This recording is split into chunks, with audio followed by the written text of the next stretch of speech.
आज काय स्पेशल? तुला आवडतात तसे साबुदाणा बटाट्याचे पापड करूया. हा चालेल. साबुदाणा आणि बटाट्याचे पापड बनवण्यासाठी मी ते 1 किलो बटाटे घेतले होते आणि ते स्वच्छ धुवून देखील घेतले. जर 1 किलो बटाटे असतील तर पाव किलो साबुदाणे असं प्रमाण घेतलं होतं. स्वच्छ धुवून घेतलेले बटाटे एका कढईमध्ये घालूया. वरून त्यामध्ये गरजेपुरतं पाणी घालून उकडण्यासाठी हे गॅसवर ठेवूया. तुम्ही इकडे बघू शकता छानपैकी अशी उकळी देखील आलेली आहे. आपल्या इकडे बटाटे सुद्धा उकडून झालेले आहेत. आता आपण ते एका ताटात काढून घेऊया. ते थंड झाल्यावर त्याची वरची सालं काढून घेऊया. आपली इकडे सालंसुद्धा काढून झालेली आहेत. आता आपण हे बटाटे खिसून घेऊया. बटाटे खिसून घेतल्यामुळे एकसुद्धा गुठली राहणार नाही. आता आपण हे साबुदाणे खरपूस असे भाजून घेऊया आणि हे साबुदाणे थंड झाल्यावर आपण मिक्सरमध्ये त्याचं पीठ करून घेऊया आणि चाळणीने चालवून सुद्धा घेऊया.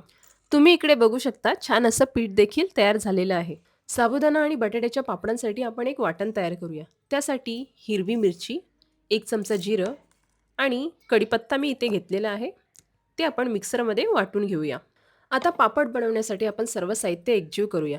तर सर्वात आधी साबुदाण्याचं पीठ, उकडलेले बटाटे, चवीपुरतं मीठ आणि मगाशी तयार केलेलं वाटण घालूया आणि एकदम पिठाचा गोळा तयार होईल अशा प्रकारे आपण हे मळून घेऊया. आणि हे पीठ मळताना पाण्याचा वापर करायचा नाही आहे. यामध्ये थोडं तेल घालून पुन्हा आपण हे छानपैकी असं मळून घेऊया.